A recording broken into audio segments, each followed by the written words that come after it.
Donc, Laetitia Souquet, je suis architecte ingénieure. Moi, je préfère architecte urbaniste. Mais oui. Et je suis franco-brésilienne. Et j'ai un parcours qui est un peu en aller-retour entre le privé et le public, puisque j'ai commencé mon parcours en agence d'architecture pour ensuite intégrer une collectivité locale, donc Rennes Métropole, et puis après, longtemps, l'établissement public foncier de Bretagne. Depuis l'année dernière, je suis directrice régionale d'histoire et patrimoine, donc un opérateur privé spécialisé en réhabilitation.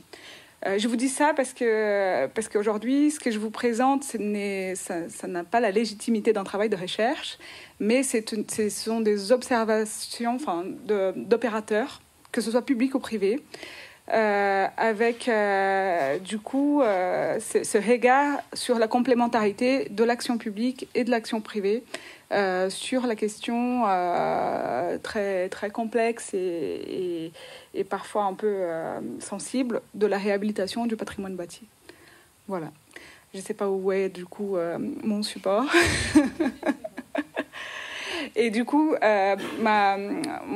ma présentation, elle va se concentrer vraiment sur la question du marché breton, qui est mon expertise, on va dire ça comme ça.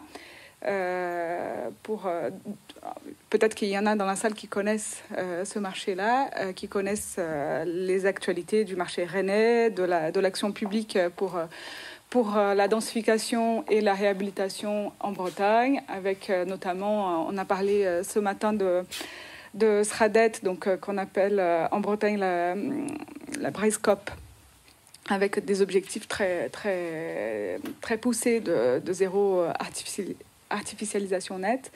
Donc voilà, c'est une région où il y a beaucoup de choses qui ont été faites dans ce sens-là depuis déjà maintenant une petite quinzaine d'années. Voilà. Donc, je voulais démarrer par ce paradoxe qui est celui de la densification. On a parlé ce matin du coup de la question de l'artificialisation des sols comme étant le pendant de la densification. Mais la densification, elle peut être aussi regardée sous ses différentes facettes.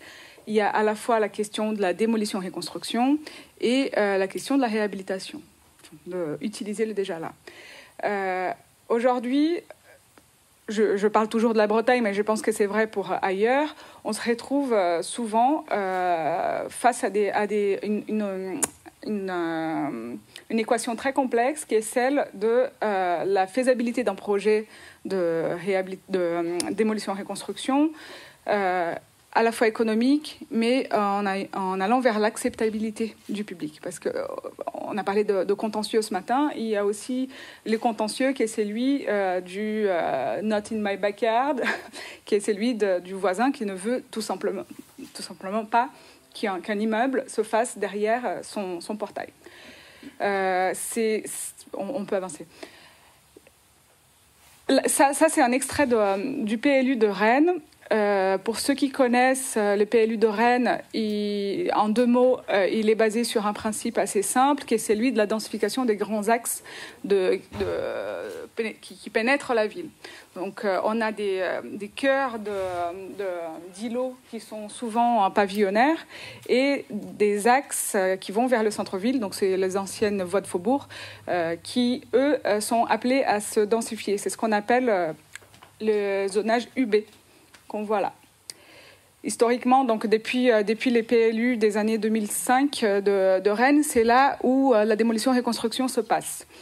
Et c'est là où on a le plus de difficultés à avoir de l'acceptabilité de ce type de projet, parce que les Rennais mettent souvent en avant la question de la défiguration du patrimoine local, du fait que les grandes maisons bourgeoises qui font la spécificité de l'architecture rennaise, en schiste rouge, etc., disparaissent, des grands jardins, des vieux arbres, pour laisser place à des immeubles qui sont pas... enfin, parfois on dit pas beau, mais ça, bon, à chacun de juger. Mais surtout, il ne reflète pas une spécificité d'une architecture locale. Voilà. Du coup, dans les années 2010, on a à Rennes entamé une révision du plan local d'urbanisme, un PLU rennais qui a été approuvé en 2018, qui a renforcé nettement l'artifice de protection qui s'appelle le patrimoine bâti d'intérêt local. C'est ce qu'on appelle à Rennes les fameuses étoiles. Donc, vous voyez bien que sur c'est celle d'avant, dans le zonage UB, donc c'est lui qui est appelé à être densifié, c'est là où on retrouve aussi beaucoup d'étoiles. Donc beaucoup de maisons qui finalement ne peuvent pas être démolies et qui posent la question de si vraiment on veut densifier et créer du logement, là où en théorie on pouvait le faire, on doit aussi préserver le patrimoine. Et c'est là où on crée cette crispation, cette opposition entre préservation du patrimoine, et je ne parle même pas du secteur sauvegardé qui est encore un autre sujet, préservation du patrimoine et développement. Les opérateurs privés aujourd'hui se retrouvent face à cette difficulté-là de faire avec à la fois des objectifs de construction qui sont assez poussés, mais un objectif de sauvegarde aussi pour l'acceptabilité du projet. Donc voilà, et ce risque-là d'opposer patrimoine et développement, c'est vraiment un risque réel de paralysation. C'est là où on en est aujourd'hui dans les débats à Rennes. Ici, par exemple, on est à Saint-Hélier. Je ne sais pas si vous connaissez Rennes, mais c'est à 1 kilomètre de la gare. C'est à 1 kilomètre de Beauchardonnay, donc la dernière ZAC, comme on dit à Rennes. C'est l'hypercentre de Rennes. Donc, si on ne peut pas densifier là, comment faire ? C'est le paradoxe face auquel on se retrouve aujourd'hui. Et en vrai, c'est le cœur du débat politique rennais aujourd'hui en avant municipal, avec tout un tas de collectifs d'habitants qui se montent pour discuter et s'opposer au projet de densification. Et pour autant, ce qu'on a envie de dire aussi, c'est que la ville dense, c'est celle qu'on a fait avant. On peut aujourd'hui pousser vers la densification, mais on n'arrivera pas aujourd'hui en 2020 à faire la ville dense comme on a fait la ville médiévale ou la ville haussmannienne. C'est la ville la plus dense qu'on peut faire. Ça, ici, deux exemples. Donc, on est place du Parlement à Rennes, donc au cœur de la ville médiévale réformée après incendie, etc. Et un plan masse de très mauvaise qualité de la ZAC de la Courouse, qui est une grande friche, une ancienne friche militaire dans le centre-ville de Rennes, qui a été du coup, qui est un grand projet urbain en cours, entamé dans les années fin 2000, début 2010. Pourquoi on ne peut pas faire de la ville dense comme on faisait avant ? Tout simplement parce qu'on n'a pas les mêmes aspirations et qu'on doit à la fois répondre aux objectifs de création de logements, mais aussi à nos envies de vivre dans une ville verte, à tout un tas de nouvelles aspirations et qui font qu'on ne peut plus construire la ville dense comme on le faisait avant. J'ai rajouté un petit mot sur une hyper-actualité qui vient illustrer ces propos-là, parce que quelque part, ça a été dit ce matin, la ville ancienne, la ville médiévale, la ville haussmannienne quand on est à Paris, c'est aussi un gisement très important de création de logements, par la sauvegarde, par la réhabilitation, parce que c'est là aussi où on retrouve de la vacance, c'est là aussi où on retrouve l'habitat insalubre, même si on est parfois nombreux à se dire que ça n'existe plus. Bon, les événements de Marseille nous ont bien démontré que ça existe toujours, en 2020, on a encore des situations qui sont vraiment inacceptables en France. Les ministres du logement étaient cette semaine a présenté son plan pour la mobilisation du parc vacant. Et j'ai mis ce petit extrait-là qui donne bien le ton de ces gisements-là que je disais tout de suite. Donc 1,2 million de logements du parc privé sont structurellement vacants, dont 200 000 potentiellement mobilisables en zone tendue. Parce que ça, c'est encore un autre sujet, c'est que souvent, quand on pense vacances du logement, on va se dire, en fait, on est en train de parler du centre-bourg ou en Bretagne, du centre-Bretagne, mais non, on parle aussi du centre-ville de Rennes, on parle aussi du centre-ville de Vannes, de Saint-Malo, parce que c'est là où il y a le patrimoine dégradé, des copropriétés en déshérence qui ont du mal, du coup, à se louer, tout simplement, parce qu'on ne loue plus. Avant, les étudiants, ils étaient encore capables d'habiter là avec un turnover très important. Plus ça va, plus les gens ont conscience qu'il ne faut pas aller. Donc, hop, voilà une petite photo qu'on voit mal, mais ça, c'est un immeuble rue Saint-Michel. L'année dernière. Donc, le bâtiment dégradé, les taudis, ça existe encore. C'est une question difficile, mais à laquelle l'action publique a vraiment su se mobiliser en Bretagne sur ces questions-là. On a tout un tas d'outils juridiques, financiers possibles pour pouvoir s'y attaquer. Donc, j'ai listé quelques-uns là, les opérations programmées d'amélioration de l'habitat en renouvellement urbain, les opérations de rénovation immobilière, de résorption de l'habitat insalubre, mobilisant des déclarations d'utilité publique pour des travaux, etc. Mais qui souvent marchent, et c'est le cas de Rennes, quand on a un opérateur public qui peut mener à bien tous ces outils-là. Ce sont des outils quand même qui sont complexes, qui demandent une ingénierie très forte, qui demandent beaucoup de moyens financiers. Donc, à Rennes, par exemple, on a une action assez exemplaire de la SPL Territoire Public qui, depuis 2010, met en œuvre l'OPA-RU du centre-ville.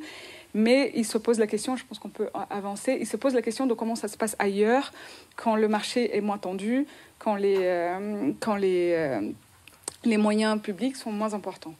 Juste une petite illustration, donc, pour dire que vraiment l'action publique elle est au rendez-vous de ces problématiques-là, puisque en Bretagne, depuis l'année dernière, l'année dernière, c'est l'année de la mise en œuvre, mais on va dire depuis 2018-17 avec Action Cœur de Ville, il y a 7 OPA-RU qui sont opérationnels en Bretagne. Donc, c'est quand même assez important. Toutes les villes moyennes de Bretagne ont mis en œuvre une OPA-RU. Sans compter les OPA copro, donc les OPA copropriétés dégradées, à Vannes, à Saint-Brieuc, à Dinan, par exemple. Mais donc on revient sur la question de qu'est-ce qu'on fait, parce que l'OPA, il y a le volet animation, aide, accompagnement des propriétaires privés à réaliser les travaux de rénovation, mais il y a aussi le volet coercitif pour pouvoir mener à bien des opérations là où la propriété privée est complètement défaillante. C'est là où il y a le cœur du sujet, c'est qu'aujourd'hui, mis à part Rennes, et encore Rennes se pose la question de est-ce qu'on va réussir à tout faire tout seul en mobilisant les aides publiques qu'on mobilise aujourd'hui? Est-ce qu'on va réussir à aller à bout? Mis à part Rennes, les autres n'ont pas les moyens de Rennes pour y arriver. Et il se pose du coup la question de la mobilisation des acteurs privés sur ces problématiques-là. Souvent, ce qui se passe, c'est qu'on mobilise des bailleurs sociaux pour faire ces types d'opérations, ce qui est louable quand on regarde dans un sens de mixité sociale, parce qu'effectivement, introduire du logement social en centre-ville, c'est un vrai besoin. Mais il ne faut pas oublier que le modèle économique des bailleurs sociaux n'est pas bâti sur le coût de la réhabilitation. Donc, quand on mobilise un bailleur social pour faire de la réhabilitation, on va surmobiliser de l'argent public parce qu'il y aura forcément de la subvention à la surcharge foncière qui parfois sont assez importantes. Donc, on va rajouter une couche d'aide publique à ces projets-là. Donc, vraiment, le grand absent de ces opérations-là, c'est l'acteur privé. Très rapidement, depuis une dizaine d'années, on parlait de cohérence de l'action publique sur ces sujets-là. Depuis une dizaine d'années, en Bretagne, il y a eu quand même une réorganisation, un réfléchage des aides publiques, à la fois de la région, des départements, de l'EPF, de la Caisse des dépôts, etc., qui viennent aboutir dans ce qu'on appelle aujourd'hui Action Cœur de Ville, mais qui était préfiguré, en tout cas en Bretagne, depuis les années 2012. Et on a une vraie convergence des aides. Donc l'action publique, elle est mobilisée. L'action privée y arrive. On a des acteurs privés qui sont, non seulement en Bretagne, mais partout, de plus en plus conscients de la valeur ajoutée de ce type de projet, de son intérêt économique, de son intérêt sociétal, environnemental. On voit ici, du coup, une communication du groupe Altarea Cogedim, dont je fais partie, sur la question de la réflexion, déjà, de départ. Quand on aborde un projet, on aborde d'abord la question de la réhabilitation. Est-ce qu'on peut réhabiliter avant d'envisager la démolition-reconstruction? Et ça, c'est un peu la donne un peu partout. On voit, je reviens en Bretagne, des opérations qui se font en réhabilitation plus neuf, faites par des promoteurs qui sont dits généralistes, donc qui ne sont pas dans la niche promoteur réhabilitation comme Histoire et Patrimoine et d'autres, mais qui se font dans des contextes très très favorables. Donc Saint-Malo intramuros, Rennes centre-ville. Et ces opérations-là, elles se font de plus en plus avec un vrai, comment dire, des groupes qui cherchent vraiment à se professionnaliser, soit en faisant l'acquisition en externe, soit en allant vers la professionnalisation de ces équipes. J'ai échangé encore avec des confrères il n'y a pas longtemps d'un grand groupe de promotion classique qui disait, nous, notre PDG, il nous incite vraiment à aller vers la réhabilitation, mais pour l'instant, on ne sait pas trop comment faire parce qu'à la base, ce n'est pas notre métier. Là où on revient sur la question du manque de l'action privée, c'est que autant on voit les opérations déjà se faire dans des contextes très favorables, autant on voit on est dans une période de changement où, dans un premier temps, on a eu la sortie du Pinel B2, donc les villes hors métropole en Bretagne, par exemple, il n'y a plus d'aide à la pierre, alors même qu'en Bretagne, ça représentait 1050 lots en 2018, donc c'est quand même un marché très très important, c'est un gros marché breton.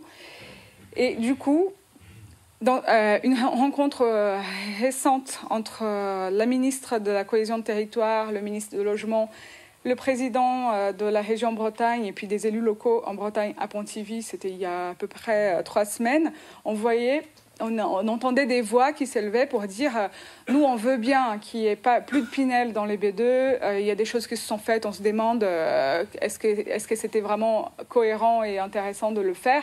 Par contre, il est indispensable de réfléchir à une aide à la réhabilitation pour ces villes-là. Parce que ça va dans le sens de ce qu'on porte régional, d'un point de vue régional, et ça va dans le sens d'un maintien d'attractivité de certaines villes.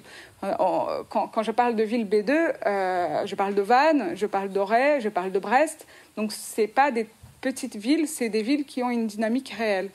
Donc, du coup, pour finir juste sur ce point-là, moi, ce que je voulais aborder aujourd'hui, c'était si on va vers un renforcement de l'aide à la réhabilitation, quels sont les outils qu'il faut mobiliser pour pouvoir le faire. Donc il y a forcément la question de la fiscalité.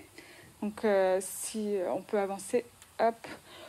On a 2 modèles d'aide fiscale aujourd'hui sur la réhabilitation. C'est le Malraux et ce qui est venu avec Action Cœur de Ville, qui est le Denormandie.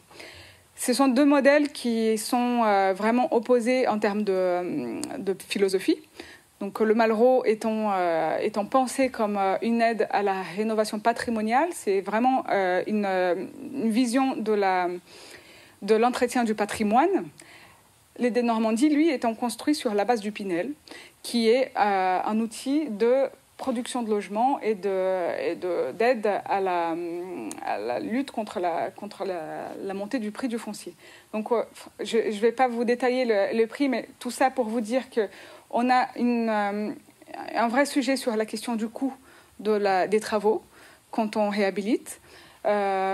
Juste quelques chiffres pour illustrer. Quand on réhabilite un bâtiment dégradé, mais pas spécialement complexe, on est sur des coûts qui sont d'environ 2 000 € du mètre carré hors taxe. Donc un bien maçonné, sans mérule, mais vraiment dégradé. Quand on est sur un bâtiment à pan de bois, un secteur sauvegardé, avec des exigences un peu plus importantes, on peut atteindre des coûts de 2 900 € du mètre carré hors taxe, ce qui est presque à 80% de plus que les coûts moyens observés aujourd'hui en construction neuve, qui se situent aux alentours de 1 600 € du mètre carré. Donc c'est là où il y a un vrai sujet, c'est l'assiette travaux. Après, là où ça diverge, c'est que selon les cas de figure, on a un foncier ancien qui est plus ou moins cher. Quand on est à Brest, le coût ce que j'appelle le foncier, c'est le foncier bâti, du coup. À Brest, on est à 1 300 € du mètre carré. À Rennes, on est à 3 171 € du mètre carré. Et là, je parle de centre-ville. Je ne parle pas des quartiers environnants. Donc, ce que je voulais démontrer, c'est que quand on a les 2 modèles, que ce soit le Malraux qui agit sur 30% du coût de travaux, ou les Denormandie qui, lui, agit sur...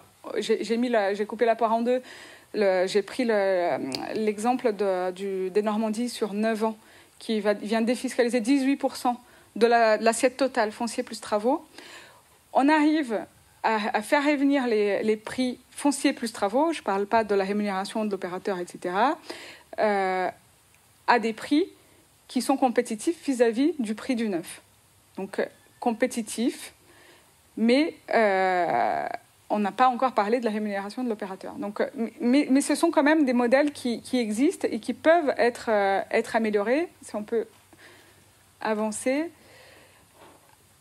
Alors, la piste par rapport au Malraux, c'est qu'aujourd'hui, c'est un outil fiscal qui est intéressant.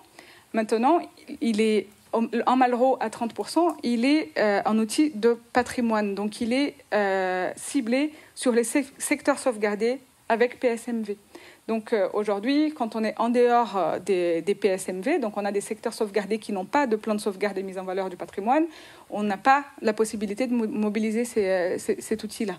Donc, après, il y a une certaine légitimité. Le PSMV, il vient encadrer les travaux parce que ce qu'on a vu avec les premiers Malraux depuis les années 1960, c'est que c'était aussi un risque de dérive, d'enrichissement avec des travaux qui ne sont pas forcément des travaux d'intérêt général, on va dire ça comme ça. Et du coup, voilà, est-ce qu'on ne peut pas donner des pistes d'élargissement de ces dispositifs avec un taux unique à 30%, parce qu'il y a aussi des Malraux à 22% qui sont beaucoup moins intéressants, pour que ça soit un vrai outil de réhabilitation. Le deuxième outil des Normandies, c'est un outil qui finalement est très intéressant, qui fait aussi à peu près le même effet que le Malraux, du moment où on est sur du foncier tendu, parce que c'est un outil qui vient agir sur l'assiette globale foncier plus travaux. Alors même qu'aujourd'hui, le Denormandie, il est ciblé sur les villes Action Cœur de Ville, où le foncier n'est pas spécialement cher. Donc c'est un peu l'ambiguïté de cet outil-là. Et la grande question, c'est quand même celle de la sauvegarde, de la sanctuarisation de la TVA à taux réduit pour la réhabilitation. Parce que c'est quelque chose qui, de temps en temps, au moment de la loi de finances, revient sur le tapis. Et vraiment, si on passe à une TVA classique sur la réhabilitation, là, on est en dehors des clous. Voilà.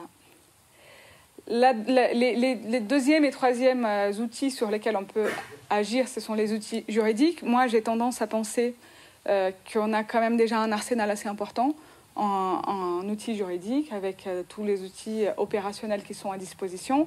Il y a peut-être une piste à évoquer que je n'ai pas mis là, qui est celle de la vente d'immeubles à rénover, qui a été ouverte aux opérateurs publics depuis la loi Elan, si je ne me trompe pas, mais il y a peut-être des gens qui savent, je crois que c'est Elan, je ne sais pas, Allure, qui a ouvert la possibilité au SEM et au SPL de faire de la vente d'immeubles à rénover.